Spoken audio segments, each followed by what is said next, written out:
What up, Panthers Nation? Aaron Duncan here with another video brought to you by Necessary Bluntness Sports Talk. And we have to break down the ink is dry on the Baker Mayfield deal. He actually passed the physical despite the shoulder concerns and the surgery they had this offseason. So the trade is officially official. So in this video, we're going to talk about who are the biggest winners and losers from the trade, because rarely in sports is there ever a even trade. The only one that comes to mind is probably Luka Doncic and Trae Young's trade on draft night between the Hawks and the Mavericks.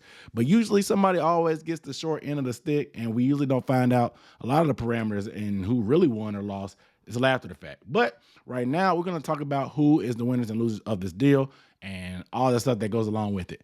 We're starting right now.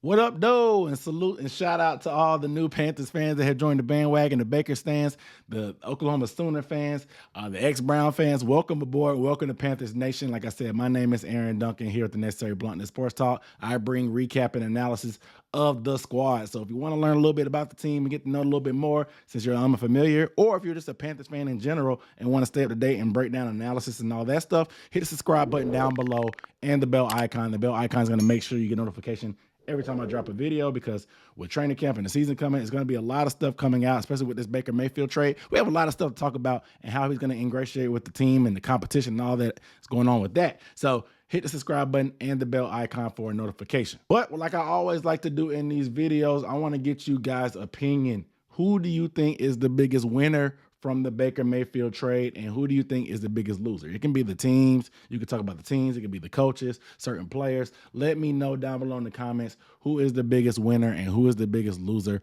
of this deal. So first things first, my biggest winner has to be Baker Mayfield. Baker Mayfield gets the chance to leave Cleveland when they clearly did not want him after the Deshaun Watson sweepstakes stuff got a little bit messy, but it gets a little awkward when you move on, you know what I'm saying? Kind of like a relationship. You can't move on to your next when you haven't got rid of your ex. This is the result that happens. You ended up taking the L, and I mean, pretty much the Browns got the short end of the stick, but Baker Mayfield gets a chance to be a fresh start. He gets out of Cleveland, where there was a little bit of rift, obviously, between him and Stefanski. They didn't really run a ton of plays that fit his style of play, per se. And there's a lot, obviously, the disgruntledness between him, Odell Beckham, Stefanski, the media, and all this and that goes along with Baker Mayfield. But he comes to Charlotte, smaller media market. Yes, the national media will be all eyes on him because that's the type of guy that Baker Mayfield is. He just draws a lot of attention. But the media is a lot more apologetic here. They're not as fierce as a bigger city or something like Cleveland and like that. Not to mention the fan base is, I don't know. It's hot and cold. However, I think the circumstances in general are better because I like the weapons that Baker Mayfield has. People can say what they want to, but DJ Moore is a top flight wide receiver. I think DJ Moore, a Robbie Anderson, a breakout year by Terrace Marshall Jr., and a healthy Christian McCaffrey is a man's best friend when it comes to Baker Mayfield. Yes, I know people want to say Baker had all these good weapons and personnel around him in Cleveland. He still couldn't do anything. First of all, he was hurt last year. Two, the running backs he had there are nothing compared to Christian McCaffrey. No slight to Nick Chubb and Kareem Hunt, but when it comes to running and catching the passes out of the backfield, there's not many weapons better in the NFL than Christian McCaffrey. So a guy like that instantly helps Baker Mayfield because this is one of the most prolific, if not the most prolific, pass catching running back in the league. The offensive line is going to be improved, and you're going to have some guys and a team around them that can rally and probably will believe in Baker Mayfield. So I think Baker Mayfield definitely was a big winner in this trade. But the real big winner, in my opinion, has to be wide receiver DJ Moore. Now, I talked about the things of him not being able to get a receiver or a quarterback, that can throw it in front of him, not having consecutive years with the quarterback. It's going to happen again, obviously, because last year they had Sam Darnold. Now it looks like it's going to be Baker Mayfield as a starter. So another year of not being able to build up a chemistry or rapport with a quarterback. However, DJ Moore, he's one of the fastest wide receivers in the league. Coming out, he ran a 4.4, but we really haven't got a chance to see that. A couple times he's broken out after the catch and showed that, but as far as getting behind the defense, catching deep balls, it has been few and far between. When he does get those opportunities, a lot of times they're underthrown. However, when it comes to Baker Mayfield, the last time we saw him completely healthy, which was in 2020, according to QB Datamine, Baker Mayfield was the most accurate deep ball thrower in the NFL. Not to mention, he had one of the longest air yard passes this past year, even with that shot, non-throwing shoulder. So Baker Mayfield will let it rip. His ball placement is great. His ability to let that thing go going deep. We even saw him in 2020 throw a ball 70 yards from release to end point. That's crazy. That's something we've never seen. So he has the arm strength to let that thing ride and let DJ Moore go get it. I think a lot of DJ Moore's yards have been left on the field because of underthrown balls and not being able to get in the end zone because of those underthrown balls and obviously the red zone struggles. DJ Moore, he's putting up all these yards, but until he starts to score touchdowns, he's not going to be regarded as the top wide receiver that he is. And I think that Baker Mayfield's red zone and ball placement ability in this offense can help DJ Moore really take off and ascend to that level that we know he can be. We know he signed that big contract extension. I think the team understands the circumstances of him not having a good quarterback, but feeling like they can get their money's worth and he's a $20 million wide receiver, I think he'll be able to earn every penny with a quarterback like Baker Mayfield. So I think DJ Moore is definitely a winner. Another winner that we have to mention has got to be Matt Rule. Because Matt Rule, we know for all intents and purposes, at least from the national media standpoint and the outside looking in, he could be on the hot seat. The rumors of Sean Payton possibly returning to the NFC South and being the Panthers head coach, you could tell Matt Rule commented that sometimes the stuff gets to him. He feels the pressure. And David Tepper, he told him that this was a long-term plan to rebuild this team the right way. But in the NFL, it doesn't take 5-7 years or whatever Matt Rule wants to say about Jay-Z's record label to build a winner. This is a worse the first type of league, and it happens all the time. So putting him on a shorter time span and feeling that pressure is definitely a thing. But this allows him to upgrade the quarterback position in July, which is rare that happens. He has his quarterback of the future marinating in the oven at 350 degrees and Matt Corral.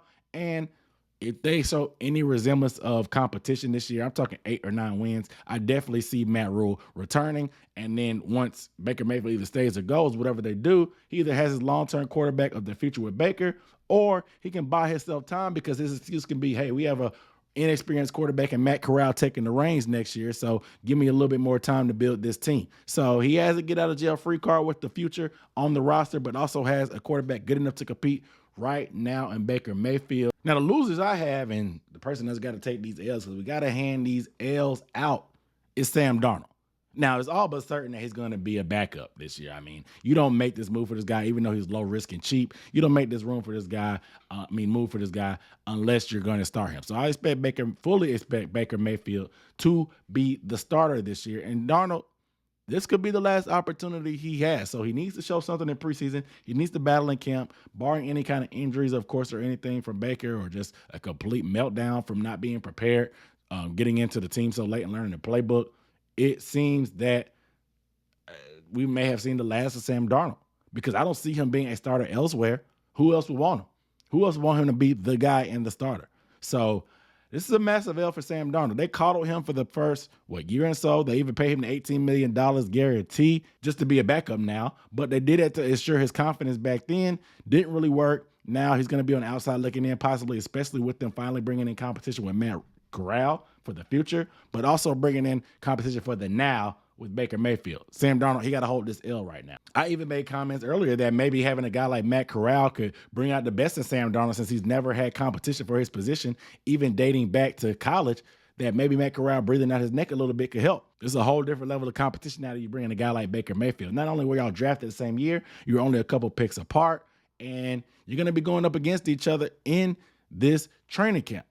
So maybe he does bring out the best in Sam Darnold. He had a great spring according to people, but obviously we need to see what happens in pads. Maybe it does bring out the best. And worst case scenario, I guess Baker Mayfield would be a pretty cheap backup, and we roll with Sam Darnold for a little bit before giving Baker a chance. But I fully expect Baker to be the starter, but we shall see what happens with Sam Darnold. Next loser in this that got to hold this L has got to be the Cleveland Browns. I mean, they try to play hardball and back in the draft, and I'm sure they're trying to eat the amount of salary that Panthers wanted them to eat when they had no leverage. It happens. But when you play the scenario out like this, when you, like I said, you move on to your next before getting rid of or breaking it off with your ex, you don't have a ton of leverage and you end up like this. You know what I'm saying? You can't move your side piece into your house before you get the divorce final with your wife.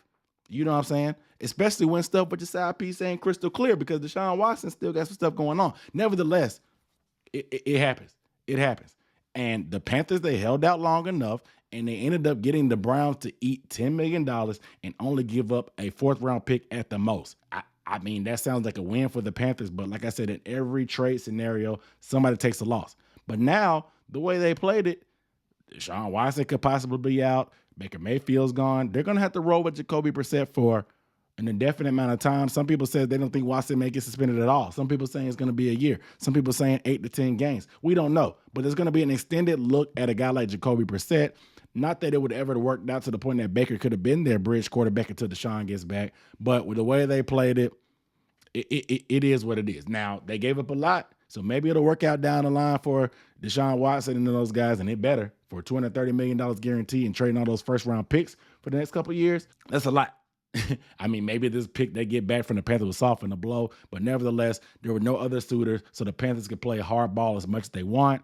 Instead of overspending like the Panthers did for Sam Darnold, maybe the Browns thought they could kind of finesse them into doing that again. The Panthers stayed pat, stood strong, ended up getting their guy, and the Browns, I mean, a quality above average quarterback when healthy for $5 million to the Panthers cost and a 5th round pick.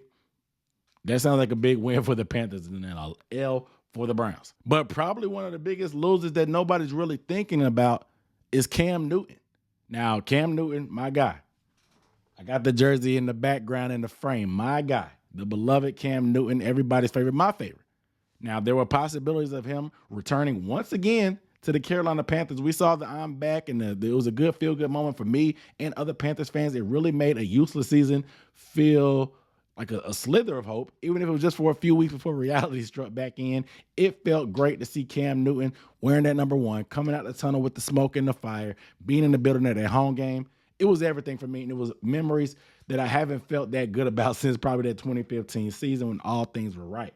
Nevertheless, Cam Newton now, what happens? Because the narrative was open about him possibly returning, and we heard him go on the I Am Athlete podcast saying that it was a effed up situation, or the pivot, excuse me, it was an effed up situation returning back to the Panthers because he came in week 10. The offensive line wasn't great. Didn't have chemistry with the weapons, coaches and all this and stuff and that. It just wasn't a good situation.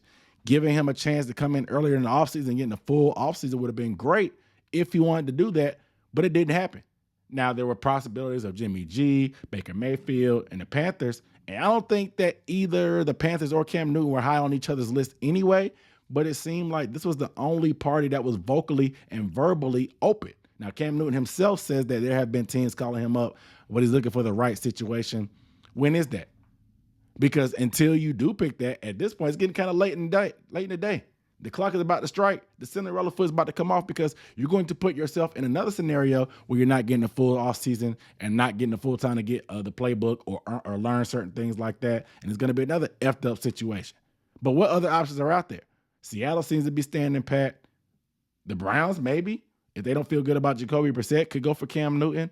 Who knows? But it's not too many other opportunities out there for a guy like Cam. Maybe somebody gets hurt and they hit him up. But I think if it ain't happened by now, it just ain't going to happen. And it may be unfortunate. This is the end of Cam Newton's career. It's sad to see him go out like this, especially, in my opinion, the best dual-threat quarterback of all time. But, like I said, it's getting late in the night. Sun's getting real low. I hope it's not. I hope that wasn't the swan song. If not, I had some good memories of Cam last season. But hopefully the Panthers do him the right way and retire his jersey, give him his time in the Ring of Honor and stuff like that. But if this is the end, salute to my man Cam. Shout out to your boy, man. Appreciate you for the good memories. I got a couple honorable mentions I got to run through real quick, though, because somebody that won and lost is Robbie Anderson. Robbie Anderson is taking the L because he was all no and all this and that. And he was just saying that he wasn't a diss to Baker. He was saying that he wanted to take up for Sam. I get it. The prospects of replacing your guy who you spent multiple seasons with, I understand. Even though your production was sliced in half by 50%. You didn't keep this energy in support of Teddy Bridgewater when Teddy Bridgewater was on the rocks. Teddy Bridgewater gave you your most productive year. Teddy Bridgewater was the reason why you got that not a big boy, but a pretty solid payday for a wide receiver too. So I didn't see this energy for Teddy Bridgewater. So to me, I think it was clear and obvious that the sentiments were towards Baker Mayfield, not necessarily in defense of Baker Mayfield. Sam Darnold. Nevertheless, I think Robbie can actually win because the same reasons why I said DJ Moore will excel about the arm strength, the ability to throw the deep ball. That's what Robbie Anderson specializes in. So he'll have a lot more opportunity, a lot more accuracy throwing the ball deep with a healthy Baker Mayfield. I think it'll be a win for Robbie. He just ain't seen it yet. And it will behoove him to get on the good terms and good page with his quarterback because Obviously, we saw Odell Beckham with his dad do the low light tape of missing Baker Mayfield missing Odell and all this and that, and ended up causing a trade. Robbie Anderson don't have the same cachet and the clout as Baker Mayfield, as Odell Beckham. Sorry to tell you, Robbie, but you may get traded. You almost got traded on draft night for a late round pick. It seems like the Panthers want to give Terrace Marshall Jr. a chance. So Robbie Anderson, I think he's going to win from this, but I don't think he really has the cachet and the clout to be beefing or wanting to beef with Baker Mayfield. The next honorable mention, not the name because he's a winner and a loser, it's got to be Matt Corral. Matt Corral traded up was chosen by the Panthers after being traded up in the third round. And Matt Corral, everybody was hoping, wishing, praying that he would battle it out, maybe beat Sam out from day one. Some people thought. Some people hoped that maybe Matt Corral will eventually let Sam take some lumps, and eventually down the stretch we found out what he got. If he's good, we'll stick with him. If he's bad, we're going to lose games. Draft the high quarterback next year in Bryce Young or C.J. Stroud, whoever. The Panthers had different sentiments about him because Matt Corral, he's going to be quarterback number 3, it seems like. The likelihood of him beating out Sam Darnold for the backup position, I don't know. Nevertheless, I think Matt Corral could do good being a full redshirt year, get stronger, get bigger. We know he's a little bit light in the pants, but also get a little bit more experience.